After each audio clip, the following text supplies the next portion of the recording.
So first question is always the easiest. If you could just say your name before you spell it in your title. Yep. Ryan Rebholz, R-Y-A-N, last name R-E-B as in boy, H-O-L-Z as in zebra, and I'm the Sports Information Director. Okay, so tell me a little bit about what happened last night.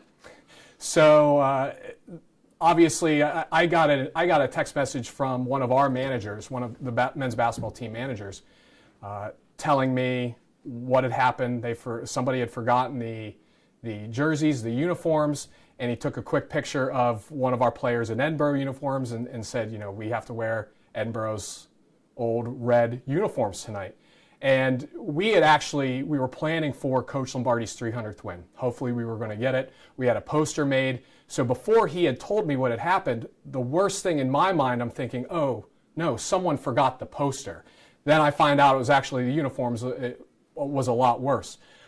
So I'm listening to the radio broadcast, our radio broadcast, and I hear our IUP radio voice, Jack Benedict, say, hey, we just got word that the men's team forgot their uniforms and they'll be wearing Edinburgh red uniforms for tonight's. And I just thought, you know what, someone's going to pick up on this and it's going to go a little viral. Little did I know how viral it was going to be. I thought it was just going to be a local thing around Indiana, Johnstown, maybe Pittsburgh. And then I received an email from ESPN around halftime from the gentleman who wrote the story, the first feature that kind of went out, and asked me about it. And I thought, oh no, this is going to be a lot bigger than what I originally thought. Okay, so team realizes they forgot the uniforms. How's the battle plan start? What's the first? So from my perspective, I'm thinking, you know, this is a negative thing. It's obviously not good. It's a little embarrassing, obviously, to forget something, especially something so important. If a player forgets a pair of shoes or a coach forgets a suit jacket, it's obviously not that big of a deal. But when you have to wear the other team's jersey, you're thinking, oh no, this is not a good thing at all. As the game goes on, at least for me, I'm starting to, social media wise, starting to pay a little bit more attention to what we were doing, getting ready for when Coach Lombardi, hopefully we win, get his 300th victory announcement out. Also lost in everything was the fact that our men's team wrapped up the PSAC West regular season championship for the 4th straight year and the 9th time in the last 10 years. So from that standpoint, I'm also focused on that. So it's, we win.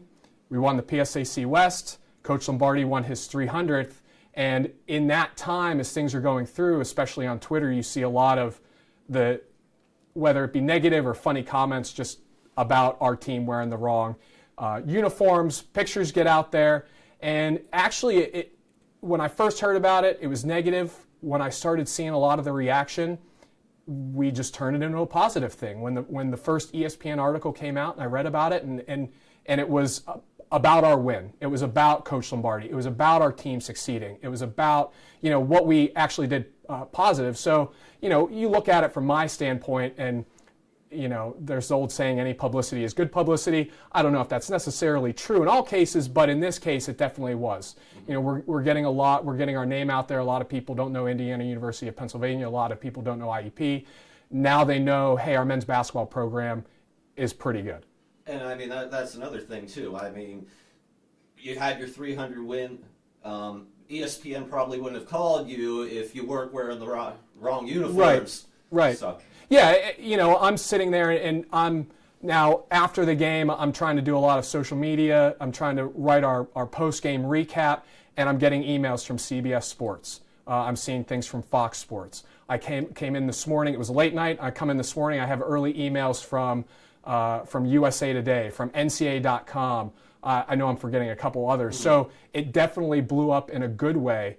Not expecting that, but it's, you look at it this way, and had it been a different team, had it been a different location, might not have had the same thing happen, but we're fortunate that we have the kind of success in the history to kind of back up this kind of story and make it into a positive.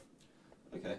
I think that covers all my bases. Anything I'm missing or anything else you'd like to say, Ryan? No, I mean, from an athletic administration standpoint, we're very grateful that Edinburgh was that gracious to allow us to use, uniforms and play. And, they could have very easily said, no, you can figure it out. This is your problem, not ours. But, they wanted to play a basketball game, and they wanted to play against us, and they had their senior night and celebrating everything, and that's what it was all about. So the administration at Edinboro, the basketball coaches at Edinboro, we want to thank them for being so gracious to us.